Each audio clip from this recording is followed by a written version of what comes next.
I welcome you all to my YouTube channel academy office. मैं आप सभी लोगों का अपने चैनल पे स्वागत करता हूं और हम आगे बढ़ते हैं अपने लेक्चर के साथ। जैसे कि आप सभी को पता है हमने क्या शुरू कर रखा था, हमने टेक्निक्स ऑफ साइंटिफिक मैनेजमेंट शुरू कर रखी थी which is propounded by F W. Taylor, जिसमें से हमने 4 टेक्निक्स को कंप्लीट कर लिया था। नाम क्या क्या थे उनके? Motion study, method study, time study और फटीग स्टडी। उसी कड़ी में हम आगे बढ़ेंगे और अपनी नई टेक्निक को बढ़ेंगे जिसका नाम है डिफरेंशियल वेज सिस्टम या फिर डिफरेंशियल पीस रेट। ठीक है, डिफरेंशियल वेज सिस्टम या डिफरेंशियल पीस रेट। इसमें क्या बोल रहे हैं, पूरा पढ़ने से पहले मैं आपको समझाऊं। इसमें वो बोल रहा है कि एक ऑर्गेनाइजेशन में जो वेज सिस्टम होता है, वेज का मतलब क्या होता है, जो हम लेबर को पैसे देते हैं, सैलरी, लेबर की सैलरी को हम वेज कहते हैं।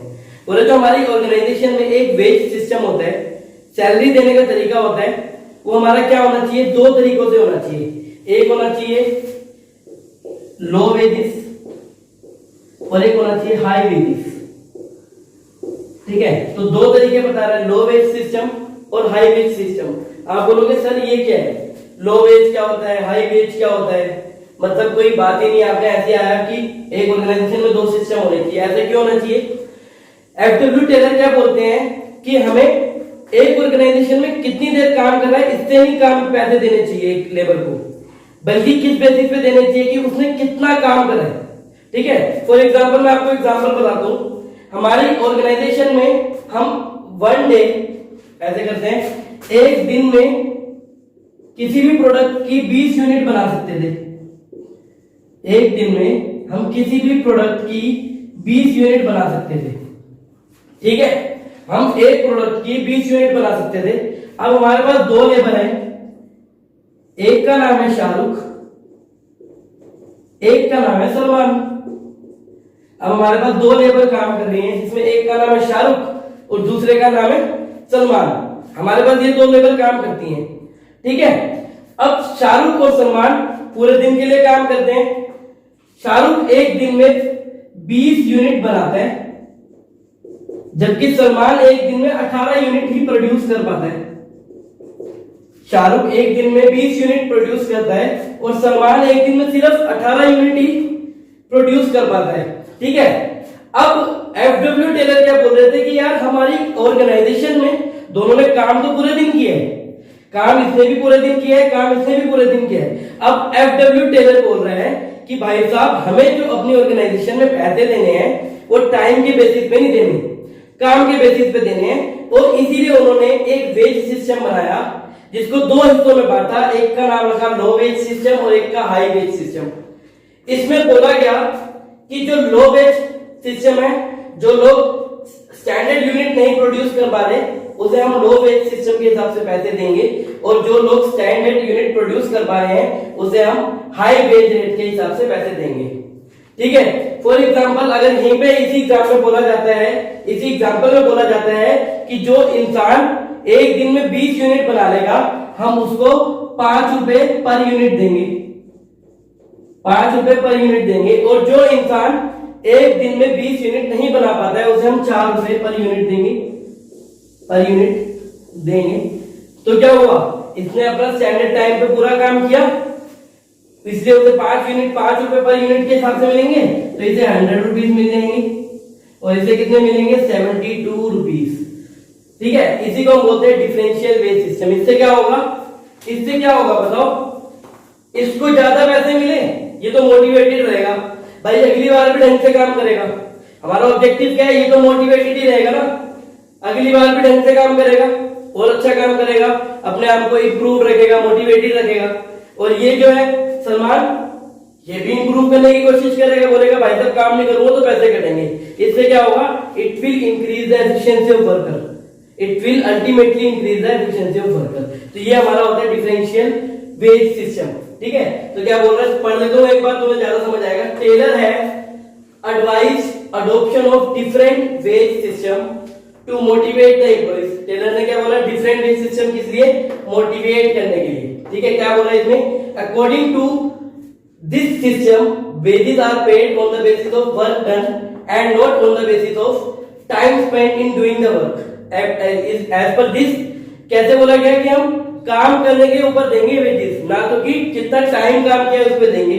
बोला in this system two different wages rate are used, one is high wage rate and other is low wage rate. बोले कौन कौन से वेज रेट हो गए, हाई वेज रेट और low wage rate. Those workers who are able to produce the standard number of units within a fixed duration are paid as high wage rate and the other get low wage rate। जो worker standard time पे पूरे product को बना लेंगे उसे हम high wage rate बोलेंगे देंगे, और जो नहीं बना पाएंगे उन्हें लो वेज रेट देंगे। ठीक है गाइस, समझ आ गया होगा मेरे को लगता है, आशा करता हूँ। जो हमारा अगला टॉपिक है, अगला पॉइंट है, वो है मेंटल रिवॉल्यूशन। मेंटल रिवॉल्यूशन, ये जब मैं प्रिंसिपल पढ़ा रहा था तब भी मैंने इस वर्ड का जिक्र किया था, समझाया नहीं था, सिर्फ जिक्र किया था। मेंटल रिवॉल्यूशन, पहले वर्ड के मतलब को समझते हैं। मेंटल रिवॉल्यूशन का मतलब होता है चेंज ऑफ अ माइंडसेट, हमारे माइंडसेट को ही चेंज कर देने को हम बोलते हैं मेंटल रिवॉल्यूशन। अब टेक्निक्स में क्या बोल रहा है कि हमें मेंटल रिवॉल्यूशन अपनाना पड़ेगा, मतलब हमें एम्प्लॉयर को और वर्कर के माइंडसेट को चेंज करना पड़ेगा। मतलब जनरली क्या देखा गया है कि एक ऑर्गेनाइजेशन में जो एक पार्टी होती है एम्प्लॉयर और दूसरी पार्टी होती है एम्प्लॉई, दोनों के बीच में कंफ्लिक्ट अराइज होते हैं, दोनों के बीच में लड़ाइयां होती हैं। अरे कारण क्या होता है लड़ाई का? पैसा। भाई तो पैसा लड़ाई की जड़ है। मतलब वर्कर तो सोचता है यार मैं ज्यादा से ज्यादा पैसे कमाऊं, मेरे को ज्यादा से ज्यादा सैलरी मिले, और एम्प्लॉयर क्या सोचता है यार उसे सैलरी देने से अच्छा मैं ज्यादा प्रॉफिट अपने पास रखूं। ठीक है, वो सोचता है कि यार एम्प्लॉय तो कोई काम करता ही नहीं, जितनी सैलरी दे रहा हूं उतनी उसके लिए बहुत है। ठीक है, यहाँ पे वर्कर क्या सोच रहा है, यार जितना प्रॉफिट कमा लूं, इतना काम कर लूं, लेकिन तो पैसे नहीं मिलते, वो हमारी केयर ही नहीं करता मालिक। ठीक है, तो इन दोनों के बीच में क्या है, कंफ्लिक्ट है। भले ही वो लड़ते ना हो, लेकिन दोनों एक दूसरे की क्या नहीं करते, रिस्पेक्ट नहीं करते। इसी पॉइंट में मेंटल रिवॉल्यूशन की बात करी गई। मेंटल रिवॉल्यूशन का मतलब होता है to bring complete change in the mindset, to bring complete change in the mindset. हम एक दूसरे के प्रति क्या करेंगे, अपना बिहेवियर चेंज करेंगे। ठीक है, हम पैसों को लेकर लड़ने की बजाय हम क्या सोचेंगे, इस पैसे को बढ़ाया कैसे जाए, हम अपनी प्रोडक्शन को कैसे इंक्रीज करें, हम अपने काम को कैसे इंक्रीज करें। ऑब्वियसली जब प्रोडक्शन इंक्रीज होगी तो वो ज्यादा प्रॉफिट कमाएगा, जब वो ज्यादा प्रॉफिट कमाएगा तो अल्टीमेटली उसका फायदा वर्कर्स को भी मिलेगा, जिससे उसकी सैलरी में इंक्रीज होगा। तो एक बार पढ़ते हैं क्या बोल रहा है, देखो बोल रहा है mental revolution calls for the change in the mindset of both the employers and workers। बोल रहे mental revolution calls for the change in the mindset of both employers and workers। As per Taylor, a revolution in the mindset of both employers and the worker is required because it will promote a feeling of cooperation। अगर हम दोनों के mindset को change कर देंगे, दोनों के प्रति एक दूसरे की भावना को चेंज कर देंगे, तो क्या होगा, दोनों के बीच कोऑपरेशन बनेगा, दोनों मिलकर काम करेंगे, दोनों ऑर्गेनाइजेशन के प्रॉफिट को बढ़ाएंगे, जिससे दोनों को फायदा होगा। ठीक है, and will be beneficial for both the parties, दोनों को फायदा होगा।